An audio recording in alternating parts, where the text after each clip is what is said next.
Ndray mbava makasika ny vaovao ny fitaterana anabakabaka tsy ho ela dia anatanteraka ny sidina voalohany ny kompania Tsaradia izay filiale ny kompania Air Madagascar misahana ny zotra anatiny izy ity. Misy ny fampitam-baovao avy eo anivon'ny Air Madagascar momba ity zotra izay efa nomboka tsy ho ela intsony ity. Isahana ireo sidina anatiny ny filiale ny kompania mpitaterana Air Madagascar antsoina hoe Tsaradia.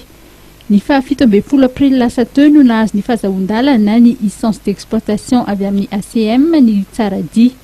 Tafiditra anatin'ny antsoina hoe CTA na ny certificat de transport aérien any kompania Air Madagascar koa ny Tsaradia.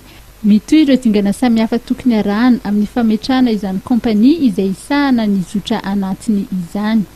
Ny antony zany anangarana an'io filiale hoe Tsaradia io anao ny zotra eto an-toerana zany dia tsotra hatramin'izay zany mavesatra be mihitsy le orinasa zany rehefa misy fanapahan-kevitra raisina dia mazana le zotra anatiny no mizaka le fanapahan-kevitra zany fa tsy mba manana afaka miteny mihitsy amin'izay fotoana zay ka ankehitriny zany mba mena lanjany amin'izay zany ny zotra eto an-toerana aloha izy anana afaka manapa-kevitra aingana koa no maka ny fanapahan-kevitra zay fandripy amin'izay tediavina.